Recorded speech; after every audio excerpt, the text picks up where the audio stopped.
Welcome to the Financial Planning for Canadian Business Owners podcast. You will hear about industry insights with award-winning financial planner and entrepreneur Jason Pereira. Through the interviews with different experts with their stories and advice, you will learn how you can navigate the challenges of being an entrepreneur, plan for success, and make the most of your business and life. And now, your host, Jason Pereira. Hello and welcome to the Financial Planning for Canadian Business Owners podcast. Before we get started, just a reminder to sign up for my newsletter at jasonpereira.ca. Now, on today's show. Today on the show, I have Dr. Randy Knipping, Medical Director of the Deerfields Clinic.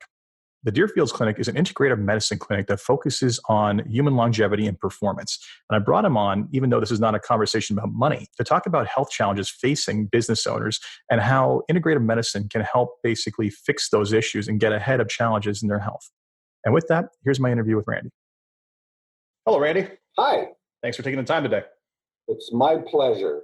So, Dr. Randy Knipping of the Deerfields Clinic, tell us about what it is you do before we get started.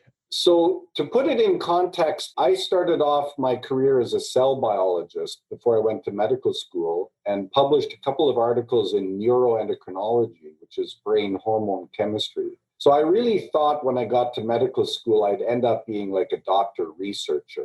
But it was actually in med school that I got inspired. And what I observed is that most of the patients you see in the hospital who are sick actually did not get sick overnight.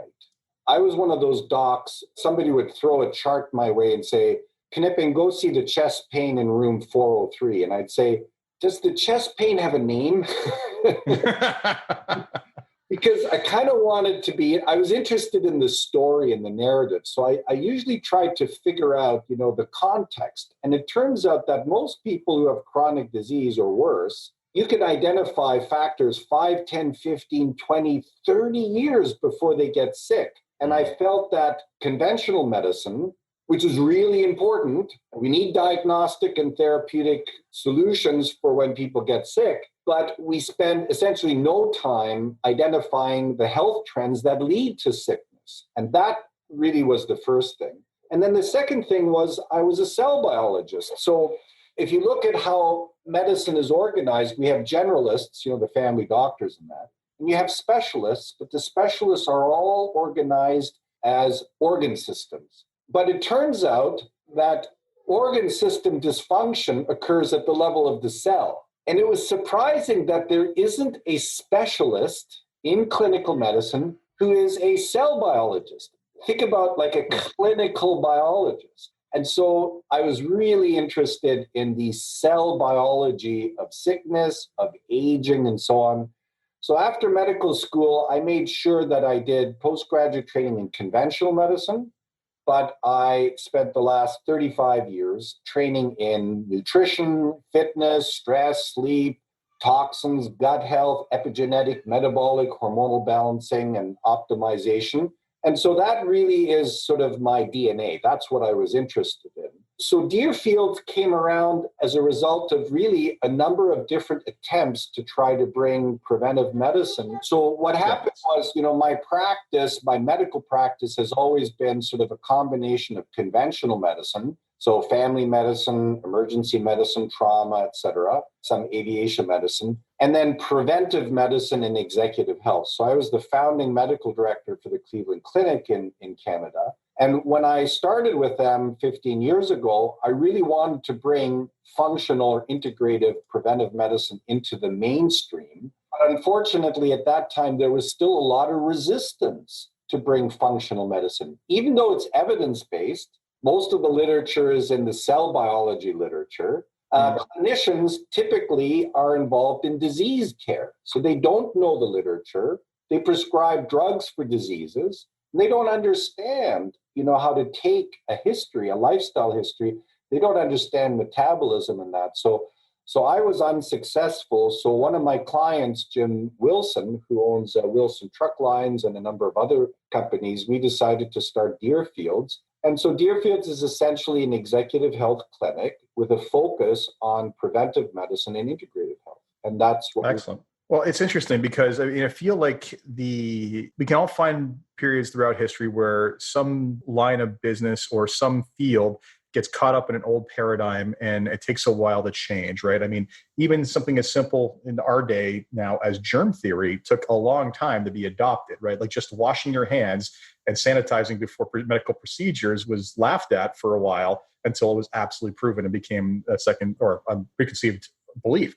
Now, I mean, what you're kind of describing is, what was almost the industrialization of medicine within the cohorts of individual use cases, as opposed to the integrative approach, which is, again, it's not where human beings are not cars, right? You're not fixing the brakes, the engines, everything else separately. They all work together. So compelling story. And as I'm going to mention, as I mentioned in the intro, I brought you on, you're not a financial conversation directly, but you are indirectly. And what I mean by that is, it's pretty straightforward and obvious to anyone who's ever started a business or runs one that the stresses that a business owner face are substantially greater than that of just having to go and be the simplest form of an employee, which is show up, do a job, go home, leave it all behind.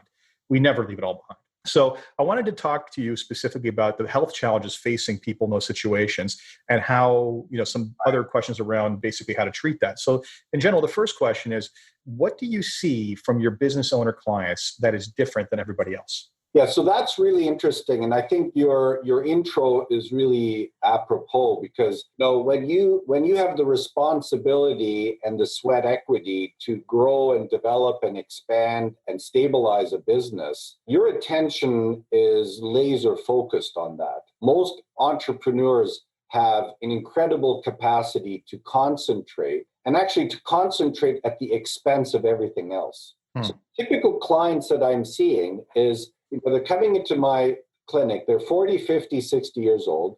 They've made their 10, 15, 20 or more millions of dollars, but they're 5, 10, 15, 20 years older biologically than their birthday. Think about that for a moment.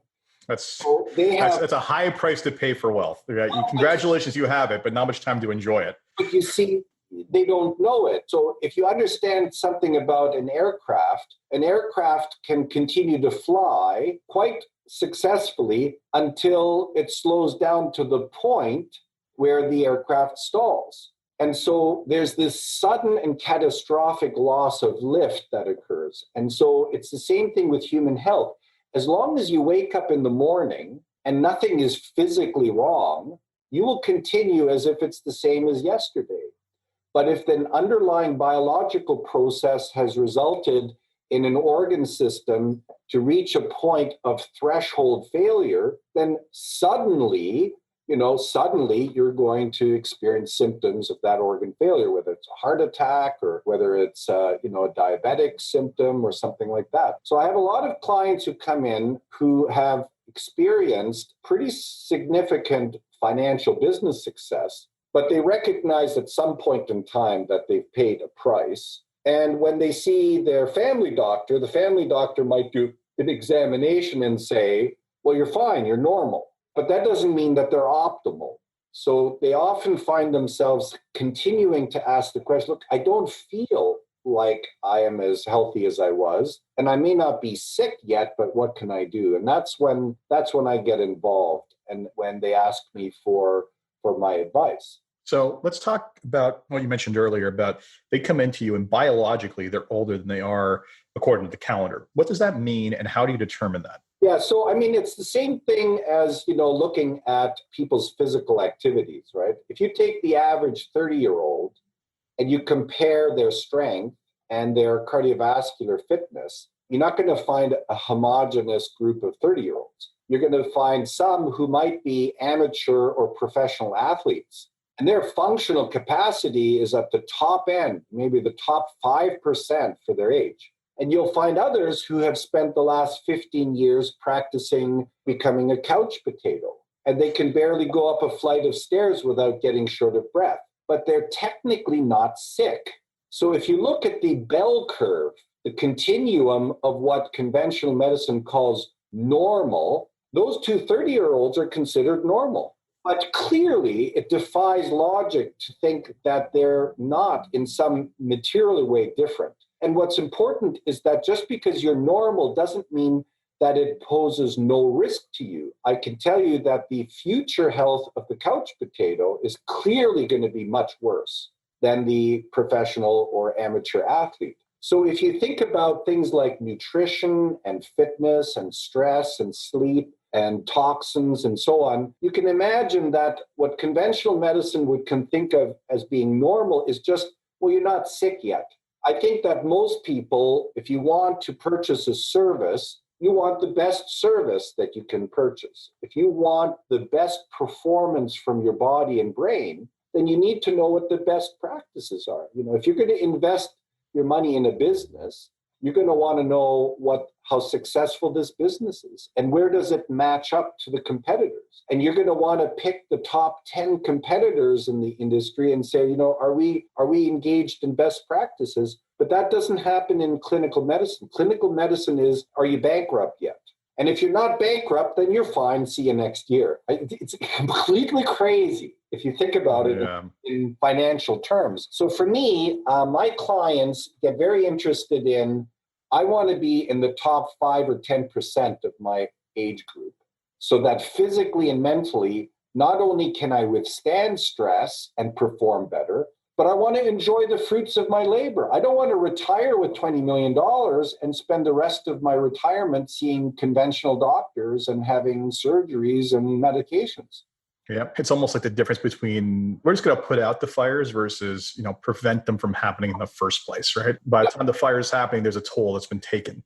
So there's a really nice analogy that you can use to describe in detail what the difference is between an integrative doctor and a conventional doctor. And the analogy has to do with your financial performance. As a business owner, how often do you check your balance sheet and your cash flows? Depends on how neurotic you are about it, but if you're responsible and you're a successful one, it's probably daily to weekly, but no less than monthly. Right. So in traditional business, you would want to have at least a quarter.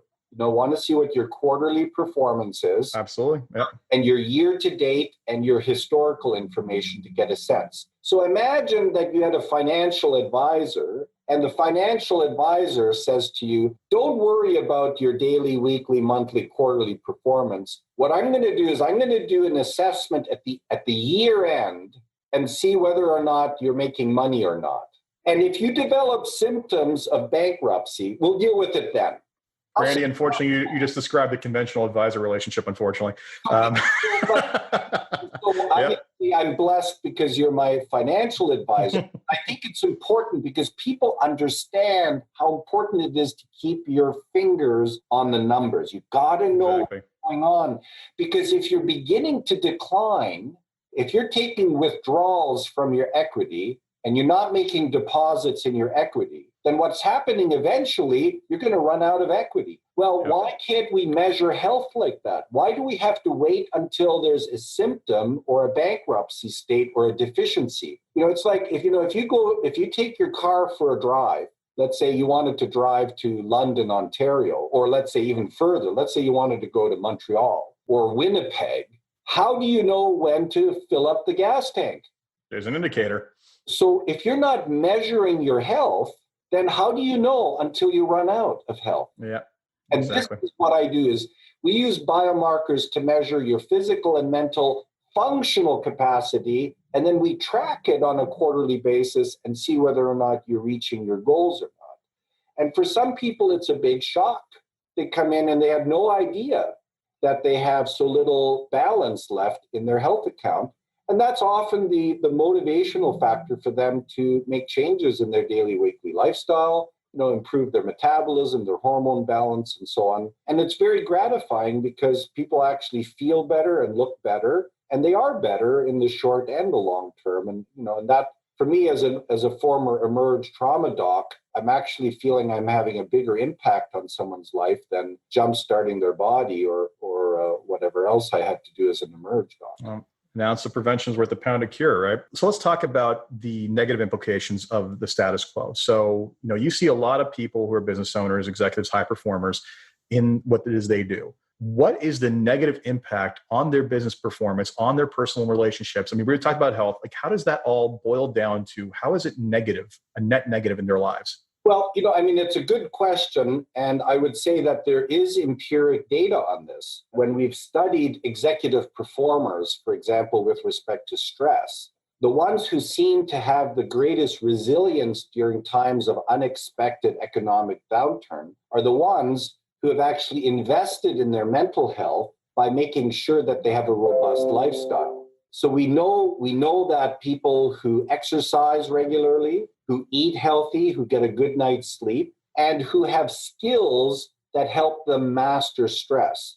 So they have behaviors. They have a person or a behavior or a skill or an activity, maybe some mindfulness, and they have trained themselves to become so resilient that when the stress emerges, they have more mental bandwidth available to them to actually problem solve. If you're spending 50% of your bandwidth thinking, worry, well, when you're thinking and worrying, you're not problem solving.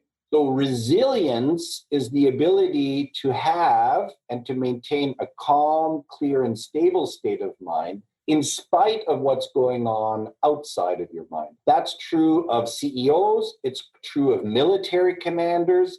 It's true of anyone who is responsible for financial or public safety. You've got to be able to have all of your resources available to you to bring to bear to the problem solving. And that's really where conventional medicine, just literally fails to provide that for people. It's funny. There's a kind of a saying or known phenomenon is that if you're at a conference in my industry and you want to see who the top performers are, and breakfast is at 8:00, go to the gym at 6:30.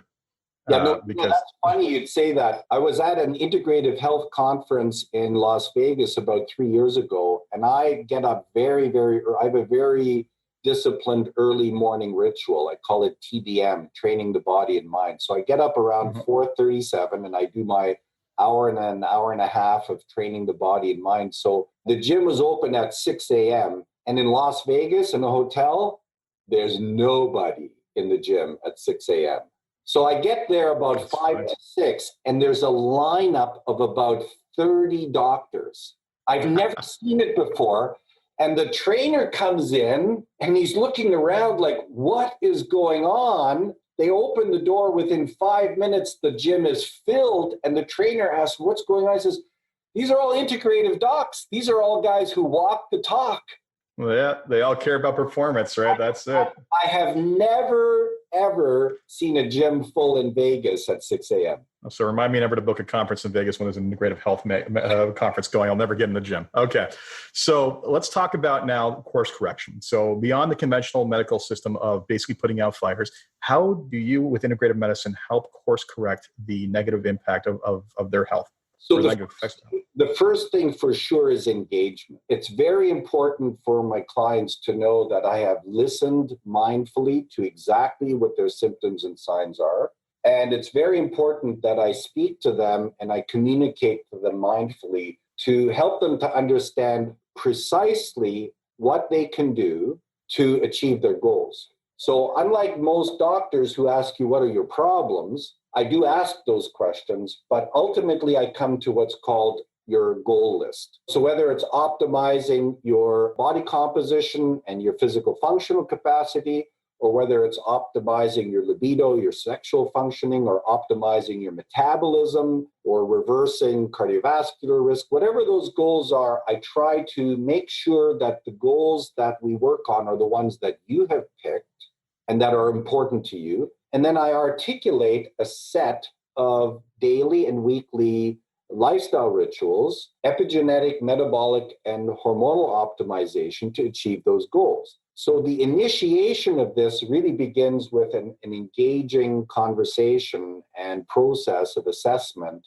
and collaboration to establish the plan. And then what we do that's also very different is that I see my clients every quarter. And so what we do is we measure progress. And in the first quarter, we have a lot of touch points. So I have other staff, exercise physiology and nutrition and clinical assistant staff. So in the first quarter, the touch points are usually weekly for the first month, and then bi-monthly.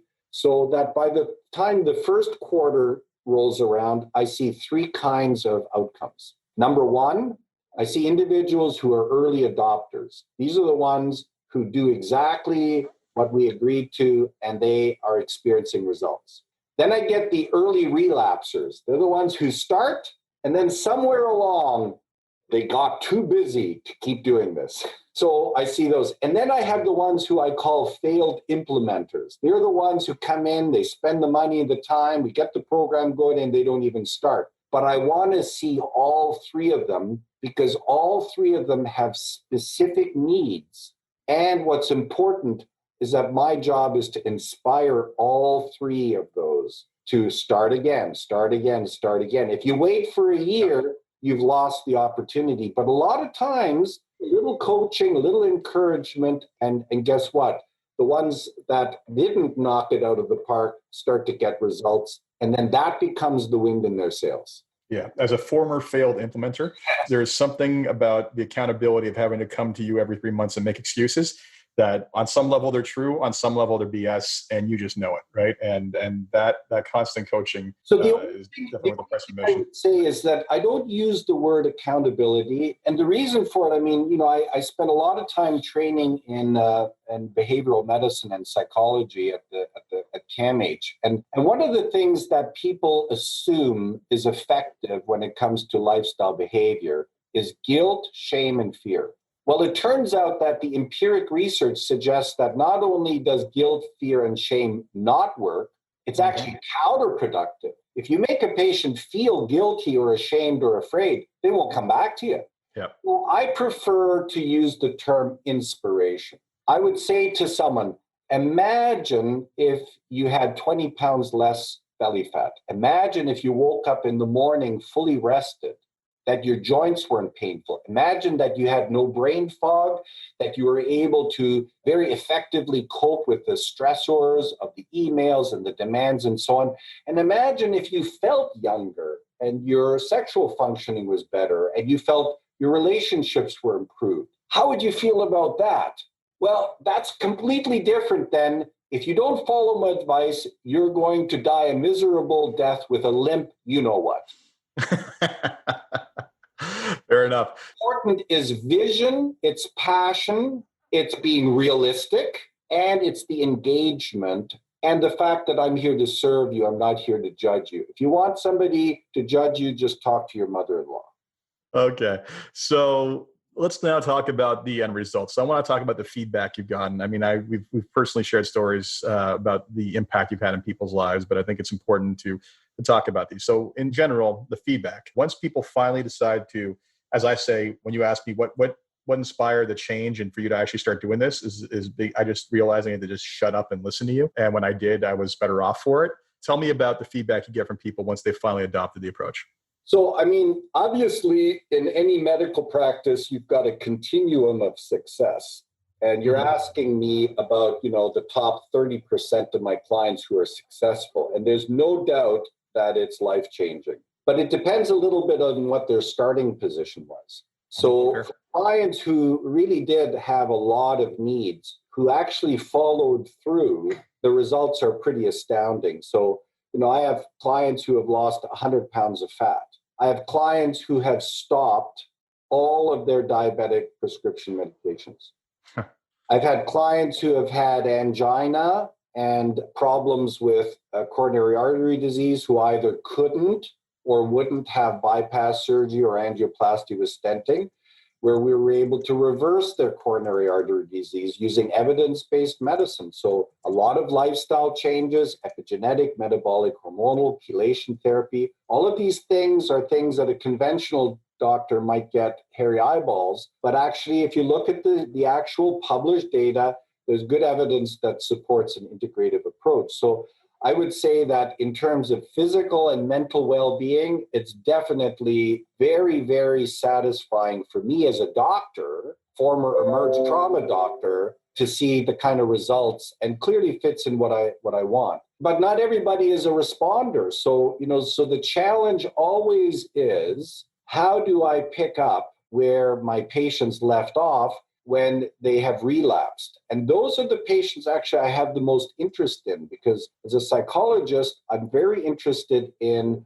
what are the real or imaginary obstacles. And what I find is over a 1, 2, and 3 year period, I can convert probably 80% of those back into the mainstream of optimal health. And that's even more heartening. I mean, if you think about it, those are the individuals who have really been failed by the conventional health system. But it takes 1, 2, or 3 years. Yeah. So as long as they don't get sick and tired of me and they keep coming in, it's like they eventually realize I'm not there to judge them. Yeah. And eventually make changes. Those are the ones that are the most fascinating to me. Yeah.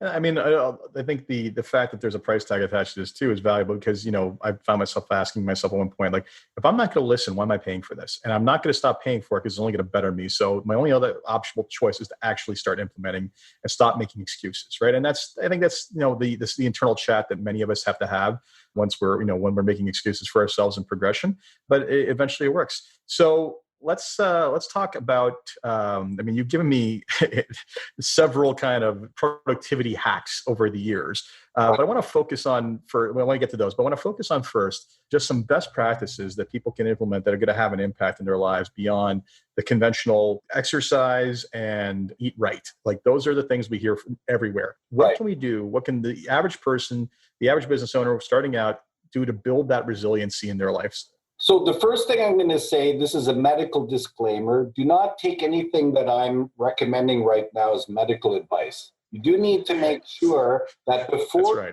start anything I'm about to tell you about, that you have a competent physician who's trained in the area, an expert in the area before you start. So here's a couple of things that I find very helpful when I work with business owners who are too busy. And the way I work is instead of telling you, I'm going to ask you some questions. Now, you probably know the answers, but I think it's important for the audience to have a sense of how do we come to these kinds of conversations. So the first thing is what is the minimum effective dose of exercise in minutes that has a meaningful and measurable benefit or outcome? Minimum. What do you think most people say? Most people are going to say half an hour, 20 minutes. Yep. There's no doubt that 30 to 60 minutes of exercise 4 to 5 days a week is considered optimal when it comes to fitness. But 4 or 5 hours is more hours than most executives would actually perceive to be doable. So it's they will not do it. So what I say to them, and again, here's the disclaimer, as long as you don't have underlying coronary artery disease or other diseases, I say to them that if you did 10 minutes of high-intensity interval training, and I'll tell you what that is in a minute, 3 times a week, that's a total time of 30 minutes, that is equivalent to doing 50 minutes of continuous aerobic activity on the same machine 5 days a week. So 3 times 30 is 90 minutes, 5 times 50 is 250 minutes. Dr. Knipping, you cannot possibly tell me that doing 3 10-minute exercises, so 30 minutes a week, is equivalent to 250 minutes a week. And so I tell you, it's not my opinion. This is absolutely empirically true in the exercise physiology literature, but it's not 50 minutes of just continuous activity. What you do is you do 2 minutes of a warm-up, let's say on a bike or an elliptical trainer, and then you do a 20-second all-out 100% sprint, 2-minute active recovery, 20-second sprint, 2-minute active recovery, 20-second sprint, 3-minute cool down. You do the math, it's 10 minutes. That is equal to 50 minutes of just sitting on the bike and doing continuous activity. And it's because it creates such a supply-demand mismatch that it stimulates the genes to build up capacity. And that's what you want. You want the metabolic effect and the cell biology effect of exercise. And so what happens is, my executives will say, hey, I can do 10 minutes first thing in the morning, and then they do it. And what do they find? Well, I got more than 10 minutes. I can maybe throw a few weights as well. And so now you understand the most important part of lifestyle medicine is it's not about starting off with a perfect program, but it's starting off with a ritual. If you can ritually do exercise every weekday morning, first thing in the morning, before your morning shower, then you are 3 times more likely to be exercising a year from now than if you do anything else, including joining a gym, spending money and spending an hour on a machine, which involves half an hour of getting there and half an hour of getting out of there. It takes 2 hours out of your day. get out of bed, 10 minutes hit, you're done.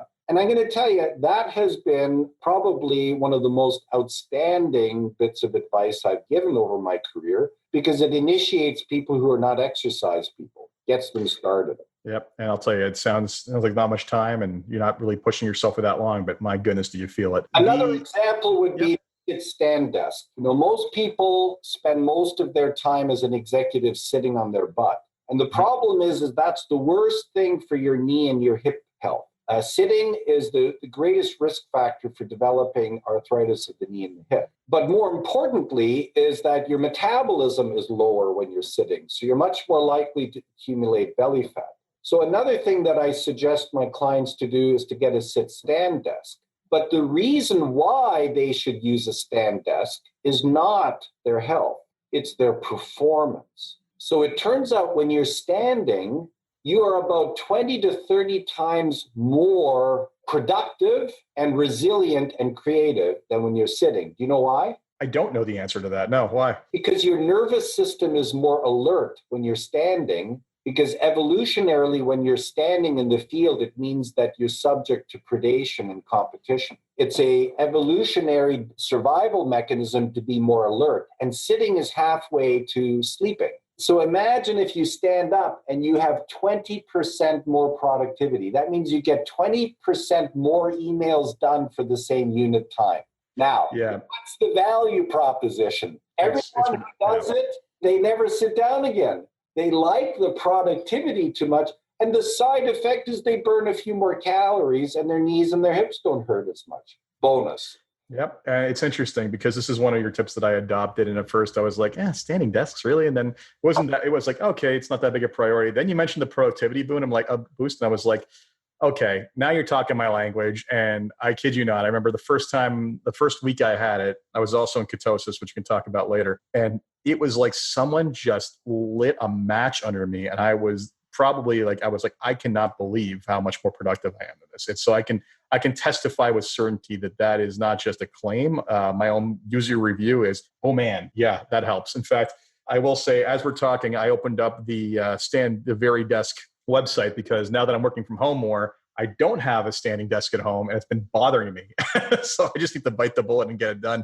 Yeah. So, you can get these little scissor lift platforms you could put your computer and keyboard and mouse on and just put them on your dining room table and then just be able to lift it up and down. That's what I have set up at home. But I can tell you, I invested in my staff and Jim invested in Wilson and TrailCon. So everybody got a sit-stand desk. It was their option. Everybody's using the stand part. Go figure. Yep. And I will say that I will probably spend about 80% of my day standing and about 20% sitting down. So sooner or later you want to sit down and relax for a little bit. But yeah, and there's other, I've been hearing for years about always take phone calls while standing up because you're not more aggressive, but you're more alert and attentive. And I did that and I found it to be true. So this was just kind of an extension of it for me. So highly endorse this change is what I'm going to say. What other little hacks do you have for us? Well, so, I don't want to give away everything. No, not everything, of course. I would say probably, and I wouldn't even call it a hack. I would say that most businessmen and women have adapted to very demanding business environments and relationships and issues. So stress is probably one of the key factors that distinguishes what you can get from an integrative doc than from conventional doc. Because for stress to become an issue for a conventional doc, you have to have a diagnosis of anxiety or depression. And that's what we're talking about here. We're talking about the moment to moment, thinking, worry. And so one of the areas that I found to be particularly effective is the teaching of my executives the skill of mindfulness. Now, I started meditating in 1971, and I started teaching meditation in 1986. So I've spent all of my adult life in the world of mindfulness, and it's really only been the last 15, 20 years that it's become mainstream. And it's become mainstream because it's no longer presented as a Buddhist or religious or mystical phenomenon. Neuroscientists and psychologists all over the world have adopted this as an important tool in their practice because it's effective and it's something that you can do for yourself. So in a nutshell, mindfulness is the ability to observe your conscious mental stream without judgment and without engagement. In other words, imagine that your house is about to burn down. Where would you rather be? Would you rather be in the house, or would you rather be on the sidewalk watching your house burn down?